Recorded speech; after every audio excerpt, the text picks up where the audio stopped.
حضرت ایوب علیہ السلام اللہ تبارک و تعالیٰ کے ایک جلیل القدر پیغمبر ہے، نبی، اللہ نے آپ کو بے شمار دولت عطا کی تھی، اولاد، بیویاں، اس زمانے میں آپ کی شان و شوکت، بڑی جائیدادیں۔ پھر آزمائش کا ایک وقت آیا، اللہ نے فرمایا اپنے فرشتوں سے میں اپنے بندے ایوب کا امتحان لیتا ہوں۔ ان کی کئی بیویاں تھیں، تقریباً روایت میں بتائی گئیں 16 یا 17، اور ان کی اولاد 28 یا 30 کے قریب اولاد، بیٹے، الگ الگ روایات ہیں، جتنے بھی ہیں بے شمار جائیداد، مویشی، جانور، بکریاں، اونٹ، گائے، یہ سب بڑی دولت کی چیزیں اس وقت مانی جاتی تھی، وہ سب تھا آپ کے پاس۔ پھر ایک کے بعد دیگرے ایسا ہوا کہ طوفان چلا، سارے جانور مر گئے۔ پھر ایک طوفان آیا، باغیچے اکھڑ گئے، سب ختم ہو گئے۔ پھر ہوائیں چلی، بیماریاں آئیں، ان کے بچے انتقال کرنے لگ گئے۔ 1 2 3 4 کرتے ہوئے جتنے بیٹے تھے سب انتقال کر گئے۔ بیویاں انتقال کی، کچھ چلی گئیں۔ اس طرح ہوتے ہوتے یہ جو 4 سال تک کا عرصہ چلتا رہا، یہ 4 سال آپ کی آزمائش، سخت ترین آزمائش ہے۔ اور جب جب کسی کے انتقال کی خبر آتی آپ الحمدللہ کہتے تھے، الحمدللہ، اللہ کا شکر ہے۔ میرے عزیزو، یہ سننا آسان ہے، پریکٹیکل لائف میں پتہ چلے گا۔ گھر کا ایک فرد بھی چلا گیا، آدھا گھر اجڑ جاتا ہے۔ حضرت ایوب علیہ السلام کے پاس سوائے ان کی بیوی حضرت بی بی رحمت، ان کے علاوہ کوئی نہیں رہا، سب چیزیں ختم ہو گئیں۔ صرف ایک وفادار خاتون ساتھ میں تھیں۔ پھر اس پر مزید یہ کہ آپ کو بھی بیماری لاحق، آپ بھی بیمار ہوئے، اتنے بیمار، بخار پر بخار، بخار پر بخار، کہ جسم کا گوشت تک گلنے لگ گیا۔ سوتے بستر پر تو چمڑی آپ کی بستر پر لگ جاتی، ایسی تکلیف آئی۔ اور ان حالات میں ایک وقت ایسا بھی آیا کہ آپ کی زبان کٹ گئی، زبان کے اندر دراڑیں پڑ گئی۔ لاسٹ چیز تھی، زبان سے ذکر الہی کرتے تھے، باقی سب چیزیں کمزور ہو گئی تھی۔ تب حضرت ایوب علیہ السلام رو پڑے اللہ کی بارگاہ میں، یوں عرض کیا، رب انی مسنی الضر وانت ارحم الراحمین، اے میرے مولا، تکلیف مجھے پہنچی ہے لیکن تو سب سے زیادہ رحم کرنے والا ہے۔ یہ نہیں کہ مجھی کو کیوں، یہاں اتنے گناہ کر کے بیٹھے ہوئے ہیں اور بستر میں جا کر پھر بولتے ہیں اللہ مجھی کو کیوں کر رہا ہے؟ تیرے گناہوں کی وجہ سے اگر اللہ تعالیٰ دینے پر آئے کب کے مر جانا چاہیے تھا۔ اس رحمان نے تو بہت رحم کیا ہے۔ پھر لوگ یہ کہتے ہیں میرے ہی ساتھ ایسا کیوں ہو رہا ہے، مجھے کو ایسا کیوں ہو رہا ہے، میں نے کس کے ساتھ کیا کیا ہے؟ تم نے سب سے بڑا دھوکہ تو اللہ ہی کے ساتھ کیا ہے، اس کی پوری عبادتیں ہی نہیں کی، دوسروں کی بات میں چھوڑو۔ جس کی عبادت کے لیے آئے تھے وہی کمپلیٹ نہیں کیا اور پھر پوچھتے ہو میں نے کیا کیا ہے۔ اگر اللہ تبارک و تعالیٰ عدل کرے، ایک نماز کے بدلے ایک ہاتھ چلا جائے تمہارا تو بچے گا کیا؟ جتنی نمازیں چھوڑے ہو، جتنے روزے چھوڑے ہو، جتنی زکوٰۃ دبائے ہو، کئی لوگوں کے کیا کیا فرائض باقی ہیں، ان سب کی پاداش میں اگر ہر چیز تمہاری ایک ایک نعمت چھین لی جائے تو جسم میں بچے گا کیا؟ کچھ نہیں بچے گا۔ حضرت ایوب علیہ السلام نے یہ نہیں کہا کہ میرے ہی ساتھ کیوں، نہیں، بلکہ مولا ہاں تکلیف پہنچی اس زبان کو جس سے میں تیرا ذکر کرتا، لیکن تو سب سے زیادہ رحم کرنے والا ہے۔ یہاں تک ہے۔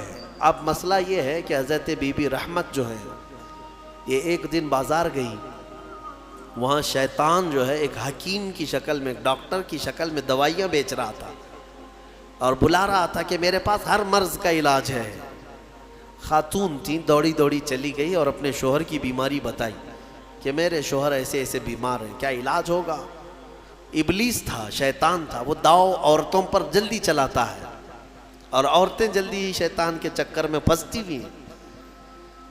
تو ابلیس نے کہا کہ چٹکی بھر میں تیرے شوہر کو صحیح کر دوں گا، وہ تو میرے بہت آسان کام ہے میرے لیے۔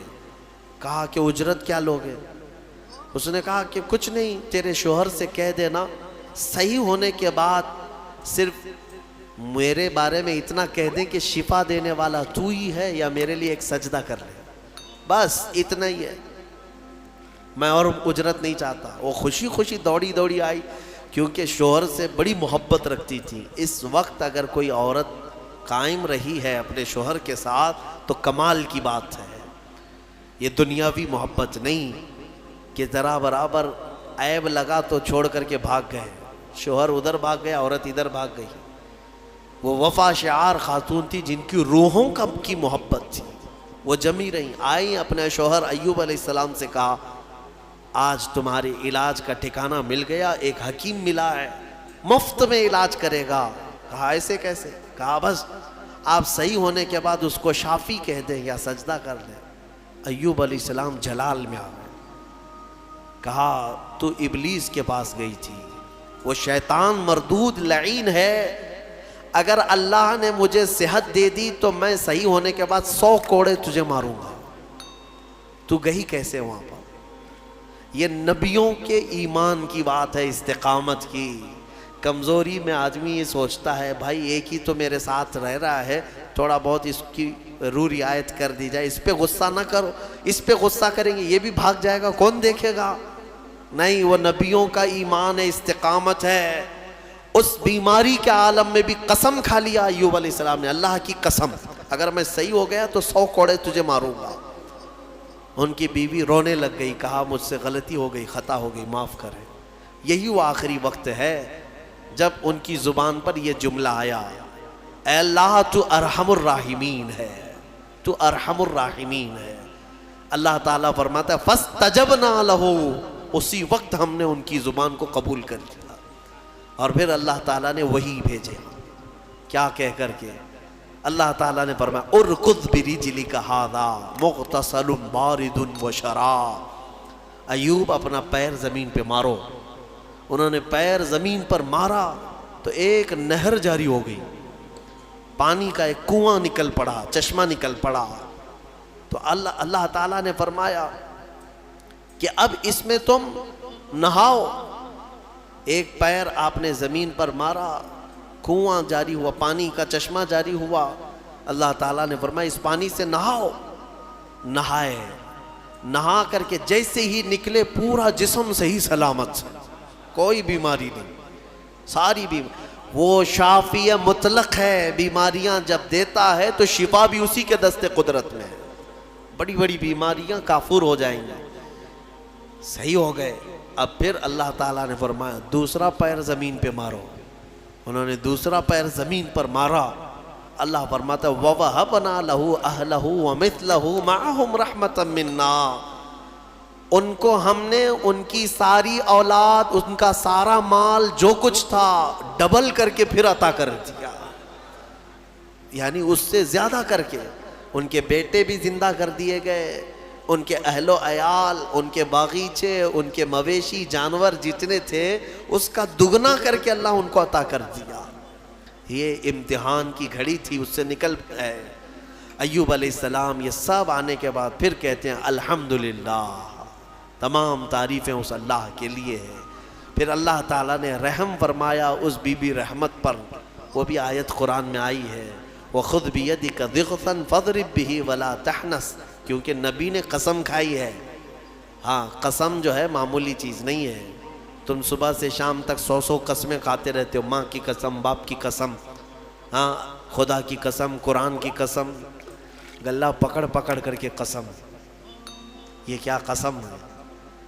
قسم کا اندازہ بھی ہے تمہیں؟ ایک قسم توڑو گے اس کا کفارہ یہ ہے کہ 10 روزے رکھنے پڑیں گے۔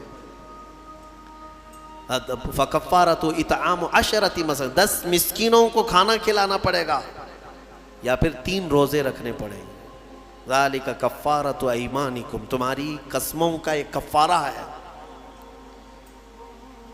او کسوتم او تحریر رقبہ فمن لم یجد فصیام 3 ایام، اللہ نے فرمایا یا تو ایک غلام آزاد کرو یا ان کو کپڑے پہناؤ 10 مسکینوں کو۔ ایک قسم کے بارے میں، یہاں تو کتنی قسمیں کھاتے ہو اور توڑتے رہتے ہو۔ اور اللہ نے یہ بھی فرمایا ہے لا تجعلوا اللہ عرضۃ لایمانکم، تم اپنی قسموں کا نشانہ اللہ کو مت بناؤ۔ یہ گناہ ہے اور حضور پاک صلی اللہ علیہ وسلم نے یہ بھی فرمایا منافق کی علامت ہے بات بات پر جھوٹی قسمیں کھاتا ہے. اللہ ایسی چیزوں سے بچائے. لیکن نبی نے قسم کھائی تھی تو وہ پورا کریں گے. 100 کوڑے مارنے کے لیے بیٹھ گئے اپنی بیوی کو کہ تو گئی تھی ابلیس کے پاس, میں قسم کھا لیا تھا میں اپنی قسم پوری کروں گا. مولا رحیم ہے. نبی کی خدمت پر جو تھی اس کو کیا اللہ تعالیٰ عتاب میں رکھے گا؟ جو نبی کی خدمت میں تھی اس خاتون پر اللہ نے رحم نازل کر کے جبرائیل امین کو بھیجا اور فرمایا کہ ایک ایسی جھاڑو لے جاؤ جس میں 100 کاڑیاں ہوں. ایک جھاڑو جس میں 100 کاڑیاں ہیں. جبرائیل امین نے لا کر حضرت ایوب کو دیا کہ اس 100 کاڑیوں والی جھاڑو سے ایک بار اپنی بیوی کو مارو, آپ کی قسم پوری ہو گئی. اللہ نے قسم پوری فرما دیا آپ کی, یہ قبول ہو گئی. عزیزان گرامی, ان تمام چیزوں میں بہت ساری چیزیں عبرت ہیں ہمارے لیے. اللہ تعالی ہمیں صبر عطا فرمائے, شکوہ و شکایت والی زبانوں سے محفوظ فرمائے.